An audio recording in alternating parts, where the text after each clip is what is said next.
আসসালামু আলাইকুম প্রিয় শিক্ষার্থীবৃন্দ, তোমরা সবাই কেমন আছো? আশা করি সবাই নিরাপদে আছো, ভালো আছো, সুস্থ আছো। আজকে আমি তোমাদের সাথে আছি নিগার সুলতানা তন্দ্রা, প্রভাষক, ব্যবস্থাপনা বিভাগ, ঢাকা উইমেন কলেজ, উত্তরা, ঢাকা। এর আগে আমি তোমাদের সাথে ক্লাস নিয়েছিলাম শিল্প সম্পর্ক এই সাবজেক্টে। আজকে আমি ঢাকা উইমেন কলেজের অনার্স চতুর্থ বর্ষ ব্যবস্থাপনা বিভাগের ছাত্রীদের সাথে আজকে এই শিল্প সম্পর্ক বিষয়েই ক্লাস নিব, যদিও বা এর আগে আরো ক্লাস নিয়েছি। আজকে আমি তোমাদের সাথে যে টপিকসগুলো নিয়ে আলোচনা করব সেই টপিকসগুলো হচ্ছে, প্রথমে Dhaka women college BBA honours চতুর্থ বর্ষ ব্যবস্থাপনা বিভাগ, বিষয় শিল্প সম্পর্ক, বিষয় কোড 242607। আজকে আমি তোমাদের সাথে অধ্যায় 4 নিয়ে আলোচনা করব। চতুর্থ অধ্যায়, এই অধ্যায়টি হচ্ছে যৌথ দর কষাকষি। ওকে, তাহলে আমরা মূল আলোচনায় চলে যাই। প্রথম যে টপিকসটি আলোচনা করব সেটি হচ্ছে যৌথ দর কষাকষির সংজ্ঞা দাও, অর্থাৎ যৌথ দর কষাকষি কাকে বলে। হ্যাঁ, যৌথ দর কষাকষি এমন একটি প্রক্রিয়া যার দ্বারা প্রতিষ্ঠানের ব্যবস্থাপনা মালিক পক্ষ শ্রমিক প্রতিনিধিদের সাথে কোনো সুনির্দিষ্ট বিষয়ে বিরোধ বা বিরোধগুলো নিয়ে আলোচনার মাধ্যমে চুক্তিতে উপনীত হওয়ার চেষ্টা করে। অর্থাৎ শিক্ষার্থীরা, এখানে যে বিষয়টা ফুটে উঠেছে সেটা হচ্ছে যৌথ দর কষাকষি আসলে এমন একটি প্রক্রিয়া যেটা একটা আলাপ আলোচনার মাধ্যমে কোনো একটা চুক্তিতে উপনীত হওয়ার একটা প্রক্রিয়া, এবং এটি কিন্তু একটি সমঝোতার প্রক্রিয়া। শ্রমিক পক্ষ এবং মালিক পক্ষের মধ্যে চাকরি সংক্রান্ত কাজের শর্তাবলী, বিভিন্ন বিষয় নিয়ে যে বিরোধগুলো থাকে সেই বিরোধগুলোকে নিষ্পত্তির জন্য তারা একত্রে আলোচনায় বসে, এবং আলোচনার মাধ্যমে কিভাবে সমঝোতার মাধ্যমে একটি সুন্দর সিদ্ধান্তে পৌঁছানো যায় তারই একটি প্রক্রিয়া হচ্ছে যৌথ দর কষাকষি প্রক্রিয়া। ওকে, আন্তর্জাতিক শ্রম সংস্থা ILO অনুযায়ী যৌথ দর কষাকষি হচ্ছে এক বা একাধিক মালিক পক্ষ ও শ্রমিক সংঘের নির্বাচিত প্রতিনিধি কর্তৃক মজুরি, সুবিধা, কার্য শর্তাদি, কার্য পরিমেল প্রভৃতি বিষয়ে মতৈক্যে পৌঁছানোর জন্য চুক্তিপূর্ণ আলোচনা করে। অর্থাৎ এখানে বলতে চাচ্ছে যে শ্রমিকদের যে চাকরি সংক্রান্ত সুযোগ সুবিধাগুলো আছে, তাদের ন্যায্য মজুরি পাওনা, তারপর তাদের চাকরির নিরাপত্তা, এইসব, এছাড়াও যে বিষয়গুলো এখানে বলেছে কার্য পরিমেল, এই বিভিন্ন বিষয় নিয়েই আসলে দর কষাকষিতে আলোচনা করা হয়। ওকে, এবারে যৌথ দর কষাকষির কতগুলো বৈশিষ্ট্য পরিলক্ষিত হয় সেগুলো হচ্ছে, 1 নাম্বার, এটি কিন্তু একটি দলগত প্রক্রিয়া। 2 নাম্বার হচ্ছে যৌথ দর কষাকষিতে আলোচনা করার সুযোগ বিদ্যমান। তার মানে এখানে বলতে চাচ্ছে যৌথ দর কষাকষিতে কিন্তু আলোচনা করার সুযোগ থাকে, আলোচনা করার জন্যই আসলে যৌথ দর কষাকষি প্রক্রিয়ার উদ্ভব। তারপরে 3 নাম্বার হচ্ছে, এখানে এই যৌথ দর কষাকষিতে কিন্তু দুটি পক্ষ থাকে। 1 নাম্বার হচ্ছে মালিক বা ব্যবস্থাপনা পক্ষ, 2 নাম্বার হচ্ছে শ্রমিক পক্ষ। 4 নাম্বার হচ্ছে, এখানে শ্রমিক ও মালিক পক্ষের মধ্যে চুক্তি স্বাক্ষরিত হয়। 5 নাম্বার হলো মজুরি, কার্য পরিবেশ, কাজের শর্ত ইত্যাদি আলোচনার বিষয়বস্তু, মানে এই বিষয়গুলো নিয়ে যৌথ দর কষাকষি প্রক্রিয়ায় আলোচনা করা হয় দুই পক্ষের মধ্যে। ওকে, তাহলে আমরা বলতে পারি যে যৌথ দর কষাকষি হচ্ছে এক বা একাধিক মালিক পক্ষ এবং শ্রমিক সংঘের নির্বাচিত যে প্রতিনিধি থাকে সেই প্রতিনিধি কর্তৃক মজুরি, তারপর সুবিধা কার্য, এই বিষয়গুলো নিয়েই আসলে মতানৈক্যে পৌঁছানোর জন্য একটা চুক্তিপূর্ণ আলোচনার করার একটা প্রক্রিয়া হচ্ছে যৌথ দর কষাকষি প্রক্রিয়া। এবং এই যৌথ দর কষাকষি প্রক্রিয়ার মাধ্যমে কিন্তু উভয় পক্ষের মধ্যে মতবিরোধ এবং দ্বন্দ্ব নিরসন করা হয়। কাজেই এটি খুবই গুরুত্বপূর্ণ একটি প্রতিষ্ঠানের জন্য। ওকে, আশা করি তোমরা বুঝতে পেরেছো। আমরা এতক্ষণ আলোচনা করলাম যৌথ দর কষাকষি। এবারে আসো পরের টপিকসে, যৌথ দর কষাকষির প্রতিনিধি কে। ওকে, শ্রমিক পক্ষ ও মালিক পক্ষের মধ্যে স্বার্থ সংশ্লিষ্ট বিষয়ে আলাপ আলোচনা, চুক্তি সম্পাদন, এর বাস্তবায়ন ও কৌশল উদ্ভাবন এবং প্রয়োগের প্রক্রিয়ায় নিয়োজিত ইউনিয়ন প্রতিনিধিদের যৌথ দর কষাকষি প্রতিনিধি বলা হয়। অর্থাৎ এখানে মালিক পক্ষ এবং শ্রমিক পক্ষের মধ্যেই স্বার্থ সংশ্লিষ্ট বিষয় নিয়ে আলোচনা করা হবে, চুক্তি সম্পাদন করা হবে এবং বাস্তবায়ন করার জন্য কৌশল উদ্ভাবন করা হবে। এই বিষয়গুলোকে এখানে বোঝাচ্ছে এবং এই বিষয়ে প্রক্রিয়ায়, বাস্তবায়ন প্রক্রিয়ায় নিয়োজিত থাকবে যে প্রতিনিধি, তাকেই কিন্তু যৌথ দর কষাকষি প্রতিনিধি বলা হয়। এবারে আমরা বলবো যে জাতীয় শ্রম সম্পর্ক আইন অনুযায়ী কি বলা হয় প্রতিনিধি, সেটা হচ্ছে মালিক ও শ্রমিকের প্রতিনিধির সমন্বয়ে কোনো নির্দিষ্ট সময়ে মজুরি, কার্য শর্ত, শ্রমিকের অন্যান্য সুযোগ সুবিধা সম্পর্কে পারস্পরিক আলাপ আলোচনার মাধ্যমে একটি সিদ্ধান্তে উপনীত হওয়া এবং এই এতদ সংক্রান্ত একটি লিখিত চুক্তিপত্র তৈরি করা। অর্থাৎ মালিক এবং শ্রমিকের প্রতিনিধি এই দুইয়ের সমন্বয়েই কিন্তু মজুরি, কাজের শর্ত, শ্রমিকের অন্যান্য সুযোগ সুবিধা এগুলো সম্পর্কে পারস্পরিক একটা আলোচনার মাধ্যমে কিন্তু সিদ্ধান্ত উপনীত হওয়ার জন্য এবং এই সংক্রান্ত একটা লিখিত চুক্তিপত্র তৈরি করাই হচ্ছে যৌথ দর কষাকষি প্রতিনিধির কাজ। যৌথ দর কষাকষি প্রতিনিধি যেসব কাজ সম্পাদন করে থাকে সেগুলো নিম্নরূপ। 1 নাম্বার হচ্ছে শ্রমিকদের চাকরি সংক্রান্ত বিষয় নিয়ে মালিকদের সাথে যৌথ দর কষাকষি করা। যে কোনো কার্যক্রমে সব শ্রমিকের বা যে কোনো একজনের প্রতিনিধিত্ব করা। 3 নাম্বার হচ্ছে এই প্রতিনিধি ধর্মঘটের নোটিশ দান এবং ধর্মঘট ঘোষণা করতে পারে। আসলে এখানে বলতে চাচ্ছে যে যৌথ দর কষাকষি প্রতিনিধির আসলে কাজটা কি। তার কাজ হচ্ছে মালিক পক্ষ এবং শ্রমিক পক্ষের মধ্যে একটা সমঝোতার প্রক্রিয়া ঘটানো এবং একটি চুক্তি সম্পাদন করা এবং প্রয়োজনে সে ধর্মঘটের নোটিশ দিতে পারে বা ধর্মঘটের ঘোষণা দিতে পারে। এরপরে যেটা হচ্ছে সেটা হচ্ছে শ্রমিকদের যে কোনো কার্যক্রমেই সব শ্রমিকের পক্ষে যে কোনো একজন প্রতিনিধিত্ব করবে এক্ষেত্রে। সুতরাং বলা যায় যে যৌথ দর কষাকষি প্রতিনিধি হলো শ্রমিকদের দ্বারা নির্বাচিত প্রতিনিধি এবং ব্যবস্থাপনা বা মালিক পক্ষ নির্ধারিত নির্বাহীগণ যারা একত্রে বসে পরস্পরের স্বার্থ সংশ্লিষ্ট বিষয়ে আলাপ আলোচনার মাধ্যমে সমঝোতায় পৌঁছায়। এখানে আরেকটা বিষয় উল্লেখ্য যে যৌথ দর কষাকষি প্রতিনিধি কিন্তু নির্বাচিত হবে সকল শ্রমিকদের পক্ষ থেকে যে কোনো একজন। ওকে, এবারে শিক্ষার্থীরা আমরা তাহলে এতক্ষণ আলোচনা করলাম যে যৌথ দর কষাকষি প্রতিনিধি কে এবং তার কাজগুলো কি কি। ওকে, এবারে আমরা যে টপিকসটি নিয়ে আলোচনা করব সেটি হচ্ছে কার্যকর যৌথ দর কষাকষির পূর্ব শর্ত আলোচনা করো। অর্থাৎ এখানে বলতে চাচ্ছে যে শ্রমিক এবং ব্যবস্থাপনা প্রতিনিধিগণ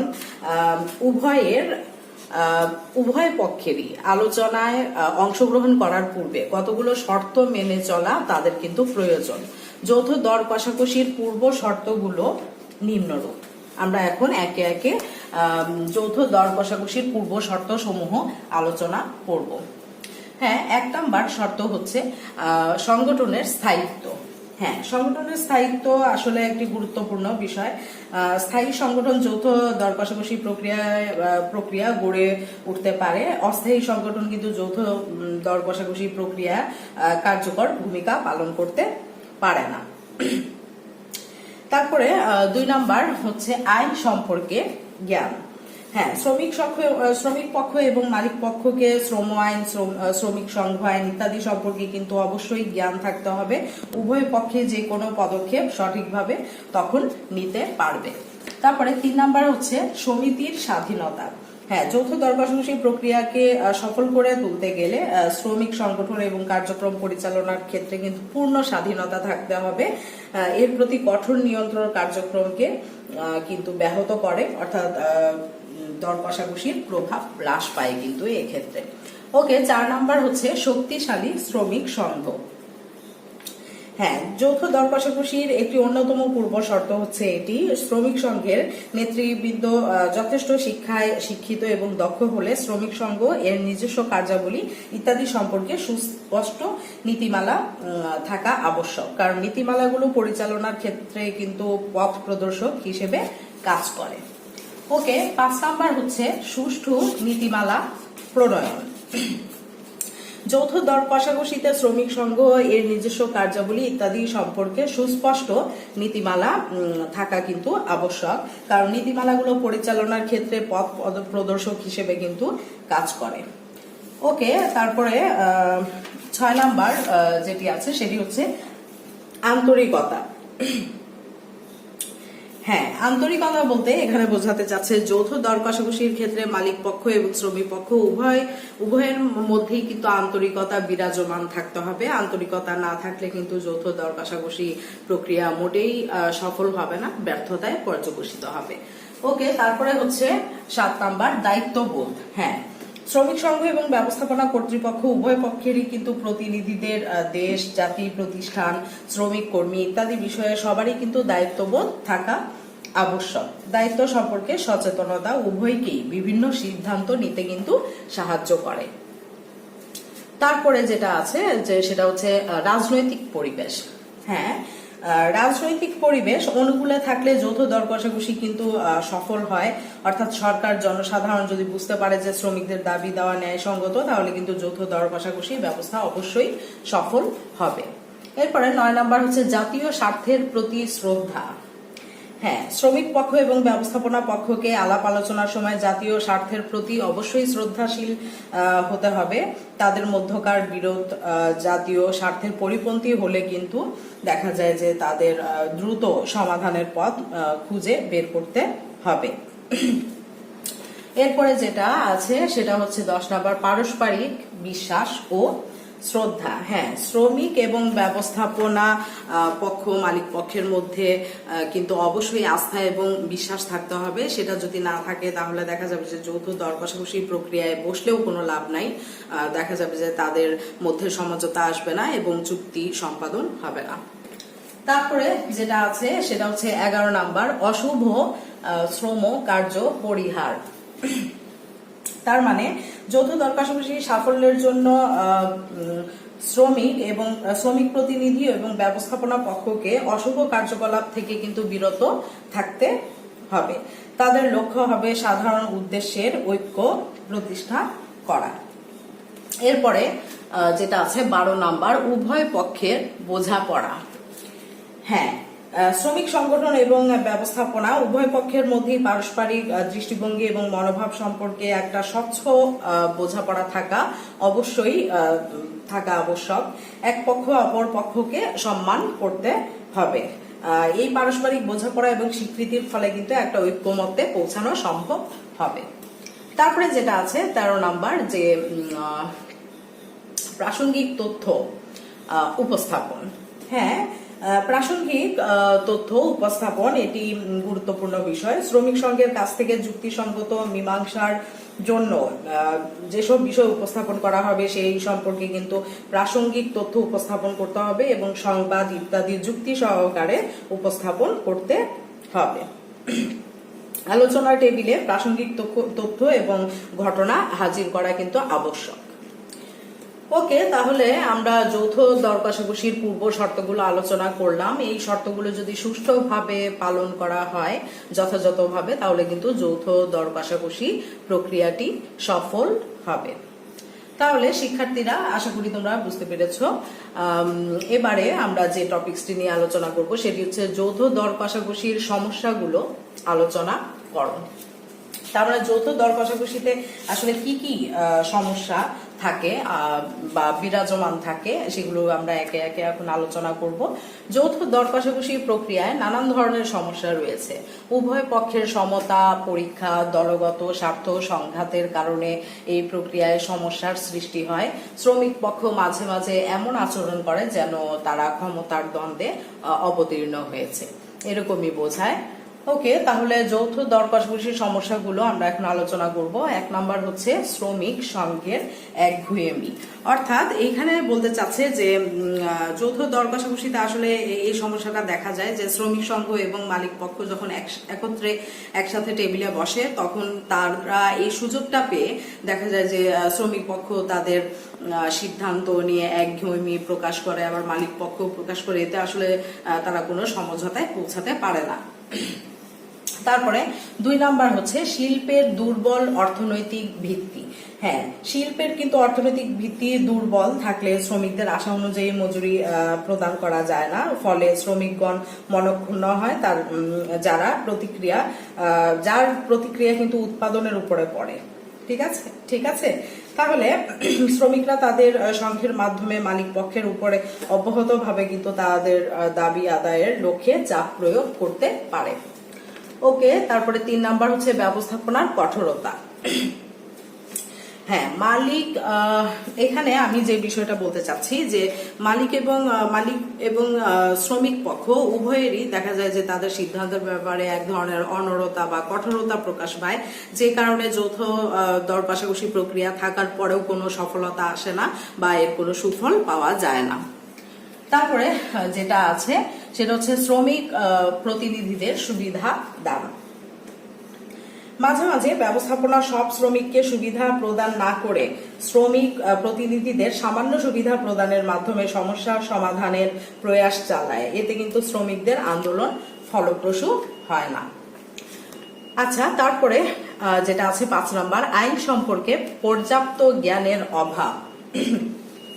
হ্যাঁ, যৌথ দর কষাকষি সম্পর্কে মালিক এবং শ্রমিক পক্ষের পর্যাপ্ত জ্ঞান থাকা আবশ্যক, কিন্তু দেখা যায় যে আসলে অধিকাংশ ক্ষেত্রে এই বিষয়ে তাদের অনেক জ্ঞানের অভাব রয়েছে। তারপরে 6 নাম্বার হচ্ছে সামাজিক কাঠামো। হ্যাঁ, সামাজিক কাঠামো এবং যৌথ দর কষাকষির মধ্যে সম্পর্ক কিন্তু অনুকূলে নাই, প্রতিকূলে আছে। অর্থাৎ সমাজে উঁচু নিচু, ধনী গরিব, শিক্ষিত অশিক্ষিত ইত্যাদির ব্যবধান অনেক বেশি। এই কারণে সুষ্ঠু এবং ফলপ্রসূ আলাপ আলোচনার জন্য যে ধরনের সমান যোগ্যতা থাকা দরকার শ্রমিক শ্রেণীর মধ্যে কিন্তু সেটা থাকে না। আবার মালিক পক্ষের মধ্যেও এই ধরনের সমস্যা কিন্তু লক্ষ্য করা যায়, ফলে কিন্তু এই প্রক্রিয়া আসলে সফল হয় না। এরপরে 7 নাম্বার, অগণতান্ত্রিক পরিবেশ। হ্যাঁ, দেশে যথাযথ গণতান্ত্রিক পরিবেশ না থাকলে যৌথ দর কষাকষি ফলপ্রসূ হয় না। গণতন্ত্রের চর্চা সব জায়গায় সমান হয় না, ফলে এর বিরূপ প্রভাব কিন্তু যৌথ দর কষাকষির উপরেও পড়ে। এরপরে 8 নাম্বার হচ্ছে শিক্ষা এবং দক্ষতার অভাব। হ্যাঁ, সাধারণত ব্যবস্থাপকরা পেশাজীবী হিসেবে দায়িত্ব পালন করে না, শ্রমিকরাও তেমন শিক্ষিত নয়, তারা সবাই দক্ষতার যথেষ্ট তাদের মধ্যে অভাব রয়েছে। শিক্ষার অভাবে তারা প্রতিষ্ঠানের অনেক কিছুই সহজ সরল ভাবে গ্রহণ করতে পারে না। তাদের মধ্যে আলাপ আলোচনায় তখন আসলে ব্যর্থতায় পরিণত হয়। তারপরে 9 নাম্বার হচ্ছে পারস্পরিক আস্থা বিশ্বাসের অভাব।